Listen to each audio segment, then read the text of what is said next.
पाकिस्तान के अंदर महंगाई का तूफान आया हुआ है। इसी वजह से पाकिस्तान का नौजवान इस मुल्क से बाहर जाना चाहता है।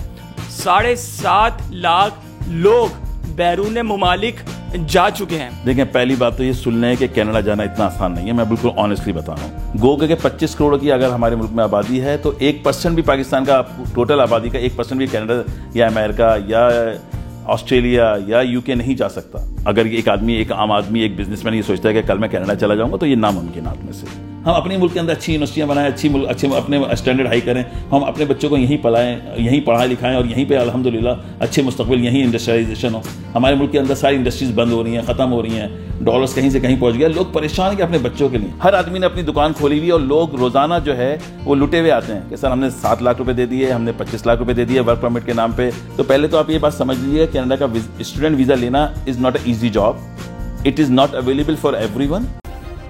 सब्सक्राइब करें और बेल दबाएं ताकि कोई खबर रह न जाए। अस्सलाम वालेकुम। पाकिस्तान बोल न्यूज़ के साथ मैं हूं फराजुद्दीन। जनाब, पाकिस्तान के अंदर महंगाई का तूफान आया हुआ है। पाकिस्तान के अंदर मसलों का अंबार है। इसी वजह से पाकिस्तान का नौजवान इस मुल्क से बाहर जाना चाहता है। जनाब, पिछले 6 महीनों में ये बात देखने में आई है कि पाकिस्तान की यूथ का जो रुझान है वो बाहर जाने की तरफ बहुत ज़्यादा बढ़ चुका है। हर पाकिस्तान का एक लड़का, एक लड़की इस बात से परेशान है कि हम अपना मुस्तकबिल किस तरह रोशन करें। एक सर्वे के मुताबिक ये चीज़ देखने में आई है कि पूरे पाकिस्तान के अंदर 7.5 लाख लोग बैरून मुमालिक जा चुके हैं। जनाब, उसमें तकरीबन कमोबेश 3000 डॉक्टर्स, 2000 इंजीनियर्स और मुख्तलिफ शोबों से ताल्लुक़ रखने वाले लोग बैरून मुमालिक जा चुके हैं। जनाब, इस वक्त हमारे साथ मुफ्ती जुनैदुल्लाह साहब मौजूद हैं और इनसे बात करेंगे इस बारे में कि पाकिस्तान से अगर कोई लड़का, कोई लड़की पढ़ने के लिए, तालीम मुकम्मल के लिए, कारोबार करने के लिए, कमाने के लिए वो बाहर जाना चाहते हैं तो उसका ठीक और सही तरीका क्या है, आप अपना केस किसके हाथों में दें। और जनाब, उसी के साथ साथ मुफ्ती साहब का नाम कैनेडियन वेबसाइट पर भी मौजूद है और पाकिस्तान की ये वो वाहिद शख्सियत हैं, पाकिस्तान के ये वो वाहिद CEO हैं। जनाब, पाकिस्तान के ये वो वाहिद कंसल्टेंट हैं, पाकिस्तान के वो वाहिद स्पेशलिस्ट हैं जिनका नाम कैनेडियन वेबसाइट पर मौजूद है। और आज मुफ्ती साहब से बात करेंगे। अस्सलाम वालेकुम। जी वालेकुम अस्सलाम रहमतुल्लाह। जनाब, इस वक्त जो सूरत हाल चल रही है मुल्क में, जो अनसर्टेनिटी लास्ट 2 ईयर्स से मौजूद है, उसके अंदर तो इस वक्त हर आदमी ये कह रहा है पाकिस्तान का कि मुझे बाहर भेजो। गो के 25 करोड़ की अगर हमारे मुल्क में आबादी है तो 1% भी पाकिस्तान का टोटल आबादी का 1% भी कनाडा या अमेरिका या ऑस्ट्रेलिया या यूके नहीं जा सकता।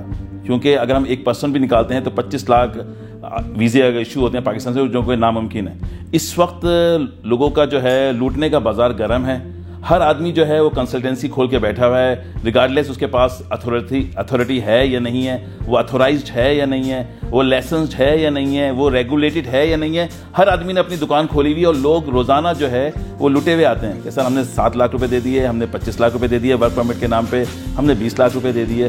तो पहले तो पाकिस्तानी अवाम को ये समझना चाहिए, इवन दो पाकिस्तान की अवाम जो कि दुबई में रह रही है, अबू धाबी में रह रही है, सऊदी अरब में रह रही है, वो सब के सब बेचारे इस वक्त परेशान हैं। और लोग जो हैं वो अपना सब कुछ जमा पूंजी ज़िंदगी भर की लगाने के लिए इसलिए तैयार हैं कि उनको अपना कोई मुस्तकबिल नज़र नहीं आ रहा। तो सूरत हाल ये कि अल्लाह करे, तो पहली बात तो ये कि हमारे मुल्क के हालात सही हो जाए, अल्लाह करे, जो लास्ट डिकेड से बहुत ही ज़्यादा परेशान कौन है। तो पहले तो आप ये बात समझ लीजिए, कनाडा का स्टूडेंट वीज़ा लेना is not a easy job.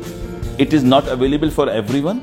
मेरे पास मैं आपको बताऊं, मेरे पास जो लास्ट 6 मंथ्स की जो स्टेटिस्टिक्स है वो ये आ रही है कि matric pass, middle pass, inter pass लड़का आके कहता है, आदमी कहता है 20-20 साल का गैप है, सर कनाडा भेज दें। ना उसके पास कोई ट्रैवल हिस्ट्री है, ना एजुकेशन है। अब जब ये आदमी फ्रस्ट्रेटेड बंदा पाकिस्तानी किसी क्रुक फेक घोस्ट कंसल्टेंट के हाथ चढ़ता है, वो कहता है बस सही है, वाह वाह, बंदा मेरे जंगल में आ गया। अब वो उसको कहता है सर मैं आपको एटलांटिक इमिग्रेशन प्रोग्राम में, मैं आपको पायलट इमिग्रेशन प्रोग्राम में, मैं आपको मैनिटोबा इमिग्रेशन प्रोग्राम में, मैं आपको नोवा स्कॉशिया इमिग्रेशन प्रोग्राम में, मैं आपको सस्केचुअन इमिग्रेशन प्रोग्राम में करा दूंगा, जो कि एक टोटल फ्रॉड है। ऐसा कुछ भी नहीं है। तो ट्राई टू अंडरस्टैंड, अगर आप मिडिल पास हैं, आप मैट्रिक पास हैं, आप इंटर पास हैं, आप डिप्लोमा होल्डर्स हैं, तो इतनी आसानी से इमिग्रेशन नहीं मिलती। इस वक्त वर्क परमिट के नाम पे इतना बड़ा फ्रॉड चल रहा है। लोग जो है वर्क परमिट कहते हैं हम आपको वर्क परमिट करा देंगे। इसके अंदर मैं आपको लोगों को समझाऊं, इस बहुत बड़ा स्कीम चल रहा है इस वक्त। लोग क्या करते हैं कि आपकी झूठी इन्फॉर्मेशन आप ही के नाम से आपकी ईमेल जनरेट करके डाल देते हैं, और उसके बाद जब पेपर सबमिशन का वक्त आता है तो वो तकरीबन 1.5-2 साल का होता है। उस वक्त तक वो पैसे लेके या तो भाग चुका होगा या आपके फेक डॉक्यूमेंट जमा करा देगा। उसके बाद आप क्या होता है कि आप गवर्नमेंट ऑफ कैनेडा को से आपका 5 ईयर्स का बैन अगर लग जाता है झूठे डॉक्यूमेंट जमा कराने पे फेक, तो आप गवर्नमेंट ऑफ कैनेडा को अगर रिक्वेस्ट करते हैं, मेरे सामने लोगों के साथ हुआ है, तो गवर्नमेंट ऑफ कैनेडा कहती है ये तो इसमें तो कंसल्टेंट कहीं जाहिर ही नहीं हुआ, क्योंकि रिप्रेजेंटेशन इसमें किसी की है ही नहीं, वो तो आपने खुद जमा कराया। आप कहते हैं नहीं ये मेरे कंसल्टेंट ने जमा कराया, क्योंकि वो कंसल्टेंट रेगुलेटेड नहीं होता, वो अपना नाम जाहिर नहीं करता, वो आप ही के नाम से आपका केस जमा करा देता है और झूठे डॉक्यूमेंट्स जमा करा देता है। तो आप पूरी जिंदगी एड़ियां रगड़ते रहेंगे तो भी आपका काम नहीं होगा। सर मैं बिल्कुल इस बात को कंटिन्यू करना चाहता हूँ। जैसा आपने कहा कि पाकिस्तान के अंदर लोग मुख्तलिफ जगहों पर दुकानें खोल कर बैठे हुए हैं। पाकिस्तान के अंदर बहुत ही ज़्यादा बड़े बड़े मगरमच्छ हैं जो बेचारे लोगों को घेरते हैं और उनसे पैसा बटोर लेते हैं। ये तो सर मैं आपसे बाद में बात करूँगा। पहले आप मुझे ये बताइए कि अगर कोई लड़की पाकिस्तान से बाहर जाना चाहता है तो उसका आसान और ठीक प्रोसेस क्या है कि वो क्या करे, वो ये करे और वो ये करने के बाद अपना कारोबार, अपनी तालीम बाहर जाकर मुकम्मल कर सकता है। देखिए, सबसे पहले तो आपको ये पता होना चाहिए कि दुनिया का जो सबसे बेहतरीन मुल्क है, मैं इसलिए नहीं कह रहा कि मैं कैनेडियन सिटीज़न हूँ, मैं इसलिए कह रहा हूँ कि कनाडा के अंदर अगर आप स्टडी करने जाते हैं तो कनाडा में 100% लोगों को, यानी 99.99 1.01% में इसलिए रखा हूँ कि कोई आदमी अपना प्रोग्राम कंप्लीट ना कर पाए। 100% लोगों को कमोबेश अप्रॉक्सीमेटली सबको इमिग्रेशन ऑफर है, क्योंकि आप अगर कोई 1 साल का प्रोग्राम करने जाता है तो 1 साल का वर्क परमिट मिलता है, उसके बाद इमिग्रेशन के लिए एलिजिबल हो जाता है, which is in Canadian experience class. उसके बाद अगर कोई 3 मास्टर्स करने जाता है 1.5 साल का तो उसको 3 साल का वर्क परमिट मिलता है, उसके बाद वो एलिजिबल हो जाता है कैनेडा की इमिग्रेशन लेने के लिए। तो कैनेडा आप अपनी फर्स्ट प्रायोरिटी रखें, ट्राई करें, नहीं मिलता वीज़ा, फिर उसके बाद सेकंड प्रायोरिटी आप ऑस्ट्रेलिया रखें या यूएस रखें। तो मैंने इसलिए नाम लेके आपको बता दिया कि आप कोशिश ये करें कि पहली अपनी कोशिश करें कि आपको कनाडा के अंदर अल्लाह का एडमिशन मिल जाए और वीज़ा मिल जाए, और अगर आप उसमें नाकाम हो जाते हैं तो फिर आप अपना मोटिव अमेरिका या ऑस्ट्रेलिया की तरफ कर सकते हैं। देखिए, यूके के अंदर जितने भी लोग जा रहे हैं ना आज, वो सब वापस आके इमिग्रेशन के लिए बातें कर रहे हैं। तो जहां आप अपना कैरियर यूके से स्टार्ट कर रहे होते हैं वहाँ एंड भी यूके पे कर रहे होते हैं, फिर दोबारा वहीं खड़े होते हैं जहाँ 15 साल पहले थे या 10 साल पहले थे। मैं इसलिए नहीं कह रहा कि मैं फिर दोबारा ये बात रिपीट कर रहा हूँ, मैं इसलिए नहीं कह रहा कि मैं कैनेडियन सिटीजन हूँ, मैं इसलिए कह रहा हूँ कि अगर मैं न्यूट्रल हूँ और मैं पाकिस्तानी सिटीजन हूँ और मैं किसी को भेजना चाहूँगा तो मैं यही कहूँगा कि Canada should be a first choice for you, because Canada आपको एक स्टडीज़ के बाद वर्क परमिट्स की ऑफर करता है, उसके बाद आपको इमिग्रेशन की ऑफर करता है, और दूसरा ये जो बहुत अहम फैक्टर है कि कनाडा की स्टडीज़ इस वक्त दुनिया की सबसे सस्ती स्टडीज़ है। ये बिल्कुल, ये मैं नहीं कह रहा, ये वेबसाइट पे लिखा हुआ है कि कनाडा की स्टडीज़ आप ये देखें कि कहीं भी आपको मास्टर्स प्रोग्राम, कहीं हमारे पास मास्टर प्रोग्राम $12,000 का भी है, कहीं 15 का भी है, कहीं 25 का भी है, और कहीं स्कॉलरशिप भी अवेलेबल है। लेकिन हर पाकिस्तानी अब ये सोचता है ये सुनने के बाद कि मुझे स्कॉलरशिप मिल जाएगी, लेकिन ऐसा नहीं है। आपका CGPA अच्छा हो, आप अगर इंजीनियरिंग अच्छी जगह से की हुई है या अगर आपने बैचलर्स अच्छी जगह से किया हुआ है, you have a good CGPA, तो डेफिनेटली आपको वीज़ा मिलता है। हम अपने मुल्क के अंदर अच्छी यूनिवर्सिटियाँ बनाएं, अच्छे अपने स्टैंडर्ड हाई करें, हम अपने बच्चों को यहीं पढ़ाएं, यहीं पढ़ाएं लिखाएं, और यहीं पे अल्हम्दुलिल्लाह अच्छे मुस्तकबिल, यहीं इंडस्ट्रियलाइजेशन हो। हमारे मुल्क के अंदर सारी इंडस्ट्रीज बंद हो रही हैं, ख़त्म हो रही हैं, डॉलर्स कहीं से कहीं पहुँच गया, लोग परेशान हैं कि अपने बच्चों के लिए। मेरे पास इस वक्त हर अमीर और गरीब आदमी इसलिए आ रहा है कि सर कल का कोई पता ही नहीं है पाकिस्तान का क्या होगा। तो आप ये ट्राई टू अंडरस्टैंड कि हम कहाँ पे खड़े हैं। हाँ मुफ्ती साहब, ये तो आपने बता दिया, आपने तरजीहात बता दी कि जो लोग बाहर जाना चाहते हैं पहले वो कनाडा को देखें सामने और कोशिश करेंगे वो कनाडा चले जाएं। उसके बाद आपने कहा कि वो ऑस्ट्रेलिया चले जाएं, फिर उसके बाद जो दीगर ममालिक हैं वो उसको फिर प्रेफर करें। सर अगर कोई लड़का है वो अपनी तालीम मुकम्मल करना चाहता है या अपना बिजनेस करना चाहता है और उसने चुनाव किया कि मैं कनाडा चला जाऊँ, तो कनाडा जाने का सबसे आसान तरीका क्या होगा? वो क्या क्या चीज़ों को मद्देनज़र रखते हुए बिल्कुल आसानी के साथ कनाडा जा सकता है? देखिए, पहली बात तो ये सुन लें कि कनाडा जाना इतना आसान नहीं है। मैं बिल्कुल ऑनेस्टली बता रहा हूँ। अगर एक आम आदमी एक बिजनेसमैन ये सोचता है कि कल मैं कनाडा चला जाऊँगा, तो ये नामुमकिन में से। आपके पास एज जो है आपकी 29, 30, 31, 32 ईयर्स है, आपके पास 3 ईयर्स का एक्सपीरियंस है, और आप आइलेट्स के अंदर 8777 यानी CLB 9, CLB का मतलब होता है कैनेडियन लैंग्वेज बेंचमार्क, CLB। तो अगर आपके पास CLB 9 है तो you are able to get the Canadian immigration इंशाल्लाह ताला very soon, within a month और within a year time. और अगर आप ये समझते हैं कि मेरी 18 ईयर्स एजुकेशन नहीं है, मैं 16 जमातें पास हूँ, यानी मेरे पास बैचलर्स डिग्री है, कराची यूनिवर्सिटी आपको 16 जमातों के बाद मास्टर्स डिग्री देती है, with that is not masters, that's equivalent to bachelors. Basically लोगों को ये कन्फ्यूजन होती है, सर मैं तो मास्टर्स हूँ। देखें, ये मास्टर्स जब आप रिश्ते के लिए जाते हैं तो ये मास्टर्स कहना सही है, लेकिन जब आप इक्विवेलेंसी निकालते हैं इंटरनेशनल लेवल पे तो इसकी डिग्री 4 इयर्स बैचलर लिखी हुई आती है। आप बिलीव करें 99 वीज़ाज लोगों के रिजेक्ट होते हैं तो एक वीज़ा लग के आता है। इतना सख्त का पैरामीटर्स और इतने सेट गोल्स हैं कनाडा के, और हमारे यहाँ पर तो हर आदमी अप्लाई कर रहा है। एक सेकंड के अंदर एक वीज़ा यहाँ अप्लाई हो रहा है, हर आदमी हर जगह से अप्लाई कर रहा है, लेकिन हर एक को वीज़ा तो नहीं मिल रहा। तो आप जिस आदमी से अपना केस कराना पहले उससे ये पूछें, सबसे पहला सवाल ये है तुम कनाडा जा सकते हो? वो बोलेगा नहीं सर मैं तो जा सकता हूँ लेकिन मुझे शौक नहीं है। मुफ्ती साहब, पाकिस्तान के अंदर लोग बेरोज़गार हैं, तूफ़ान मचा हुआ है महंगाई का, तो लोग ये जानना चाहते हैं कि अगर हम हर चीज़ के अंदर परफेक्ट हैं, हमने बैंड्स ले लिए हैं, हमारे पास जो है हमारी एजुकेशन कंप्लीट हो गई है, हमारा एकेडमिक कंप्लीट है, तो हमारे पास ऑलमोस्ट कितना पैसा होना चाहिए कि हम बाआसानी कनाडा चले जाएं, हम ऑस्ट्रेलिया चले जाएं और हम दीगर कंट्रीज जा सकते हैं? देखें, इसका ताल्लुक पैसे से नहीं है, इसका ताल्लुक आपकी कॉम्पिटेंसी से। अगर आप कॉम्पिटेंट हैं, आपके पास एक अच्छी एजुकेशन है, आपके पास एक अच्छा आईएलटीएस का रिजल्ट है, आपके पास अच्छा एक्सपीरियंस है, आप कनाडा प्रोसीड कर सकते हैं। अगर आप ये समझते हैं कि मैं करोड़पति हूँ, मैं अरबपति हूँ, मैं कनाडा चला जाऊँगा, ऐसा कुछ भी नहीं है। अगर कल को रियाज मलिक कहता है कि मैं कनाडा जा सकता हूँ, नहीं, ऐसा कुछ भी नहीं है। और अरबपति ट्रिलियनर बंदा है लेकिन वो भी नहीं जा सकता कनाडा।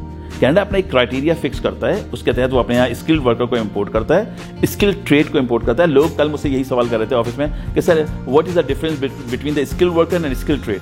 आप ये याद रखिएगा, देखें स्किल्ड वर्कर जो होता है, जो कि एक इंजीनियर है, मैं इंजीनियर हूँ, आप प्रोफेशनल हैं, आप एक स्किल्ड वर्कर में आते हैं। स्किल्ड ट्रेड जो होते हैं वो होते हैं हेल्पर्स, शेफ्स, कुक, ड्राइवर्स, ये सब जो निचले प्लम्बर, कारपेंटर्स, ये सब स्किल्ड ट्रेड्स में आते हैं। और स्किल ट्रेड जो है कनाडा के अंदर इसका CLB बहुत कम है, यानी CLB 4 के ऊपर आप प्रोसीड कर जाते हैं। लेकिन याद रखिएगा, पूरी दुनिया से स्किल ट्रेड उस वक्त जाता है जब उसको वर्क परमिट मिलता है। मुफ्ती साहब, आपसे आखिरी सवाल करूंगा। जिस तरह आपने कहा कि फ्रॉड बहुत ज़्यादा उरूज पर है पाकिस्तान के अंदर, जो लोग बैरून मुल्क जाना चाहते हैं तो वो किस तरह बड़े बड़े मगरमच्छों से बच सकते हैं, और आपकी नज़र में पाकिस्तान के अंदर वो कौन से एजेंट्स मौजूद हैं कि जो लोग अपना केस उनके हाथों में दें तो वो सेव रहेंगे? देखिए, सबसे पहले आप ये देखें, जो आपका सवाल बहुत इंपॉर्टेंट सवाल था आपका, बहुत अच्छा सवाल था। सबसे पहले आप गवर्नमेंट ऑफ कनाडा की वेबसाइट पे जाइए और देखें वो बंदा रेगुलेटेड रजिस्टर्ड है या नहीं है। अगर वो रेगुलेटेड है तो उसके पास देखें उसकी सक्सेस रेशियो क्या है, उसके जो है ना, आप कमेंट्स पढ़ें, गूगल रिव्यूज़ पे जाके चीज़ें पढ़ें, उसको खंगालें। अगर वो किसी का एजेंट बन के यहाँ काम कर, देखें इसका फ्रॉड का सिलसिला इस तरह चलता है कि लोग कहते हैं कि जी मैं कैनेडियन सिटीजन नहीं हूँ, मैं कैनेडियन इमिग्रेंट नहीं हूँ, लेकिन मैं किसी के बिहाफ पे काम कर रहा हूँ। ये मैं पहले भी टेलीविजन प्रोग्राम में बता सकूँ। तो फिर आप उससे ही कहिए कि सही है, आप जिसके बिहाफ पे काम कर रहे हैं पहले उससे हमारी बात कराइए। वो उससे बात कराएगा तो वो कहेगा सही है, फिर कॉन्ट्रैक्ट भी वही बंदा साइन करेगा जो कि गवर्नमेंट ऑफ कनाडा का रजिस्टर्ड कंसल्टेंट है, या आम जो यहाँ एजेंट बैठे हैं ये नहीं कर सकते। और इसका बहुत एक डीप फ्रॉड लेवल है, इसके अंदर आप अपने आप को सेव कीजिए। और सबसे अहम बात यह है कि जॉब ऑफर के ऊपर इस वक्त बहुत बड़ा फ्रॉड चल रहा है, और रोज़ाना एक नया फुलझड़ी आती है कि सर यहाँ का इमिग्रेशन करा लें और ये नया खुल गया है और ये हो गया है। मेरे पास भी लोग जो है ना छोटे छोटे स्नैप भेज रहे होते हैं, सर ये बताइए इसमें क्या सच्चाई है। मैं कहता हूँ टोटल फ्रॉड, हर एक को मैं लिख के भेज जाता हूँ टोटल फ्रॉड।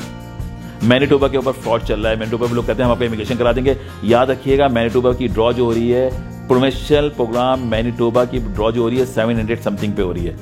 आप अगर वहाँ आपका रिलेटिव नहीं है तो किसी तरह भी आप क्वालिफाई नहीं कर सकते, क्योंकि 750 में से 250 पॉइंट्स तो आपके रिलेटिव्स के होते हैं। और गवर्नमेंट ऑफ कनाडा का देखें, आप फाइनल लेटर पढ़ें, जब वो COPR का लेटर इशू करती है ना, वो कहते हैं जिस वक्त तक आपके पास इमिग्रेशन पेपर ना आ जाए उस वक्त तक आप अपनी कोई चीज़ डिस्पोज ऑफ नहीं करें, क्योंकि फाइनल डिसीजन तो गवर्नमेंट चेंज कर सकती है किसी भी बात पे। तो आप जो है ट्राई टू अंडरस्टैंड कि आप अपने कोई एसेट उस वक्त तक ना बेचें जब तक कि आपको कंफर्म ना हो जाए कि मेरी इमिग्रेशन हो गई है। और लोग ये कुछ सोचते ही नहीं है, किसी को घर बिकवाते हुए, छत बिकवाते हुए, चीज़ें करवाते हुए। और आप कोशिश ये करें कि जिस इमिग्रेशन से आप ताल्लुक किसी से भी आप करा रहे हैं उसको आप कम से कम पैसा दें। उससे क्या, मैं आपसे पैसा और $2000 आप ज़्यादा ले लीजिए, लेकिन काम होने के बाद ले लीजिए, काम होने से पहले मत लीजिए। Sir, thank you so very much कि आपने जो है बहुत ही ज़्यादा अपनी कीमती बातों से ऑडियंस को आगाह किया। और thank you so much once again कि आप मसरूफ़ थे, आपने अपना वक्त निकाला, आपने बोल न्यूज़ को वक्त दिया।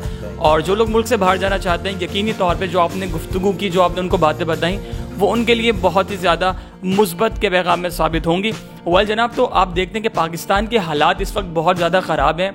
महंगाई का जवाल पाकिस्तान के अंदर मौजूद है। हर लड़का लड़की, पाकिस्तान की पूरी यूथ, पाकिस्तान का एक एक फ़र्द यहाँ पर बहुत ही ज़्यादा परेशान है।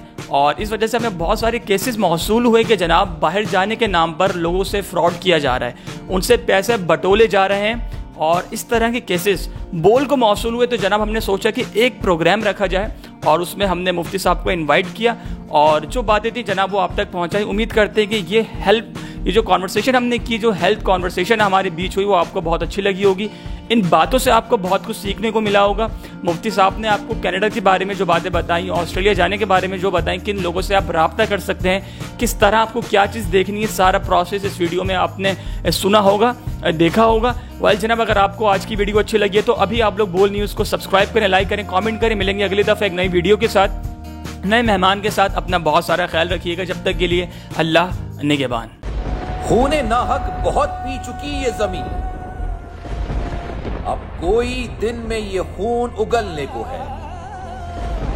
खत्म हो जाएगी ये तमाशागरी, वक्त पलटेगा रोजे जजा की तरह। ये जो पेशावर में ताजा लहू है बहा, एक क़यामत करेगा फलक पर बपा।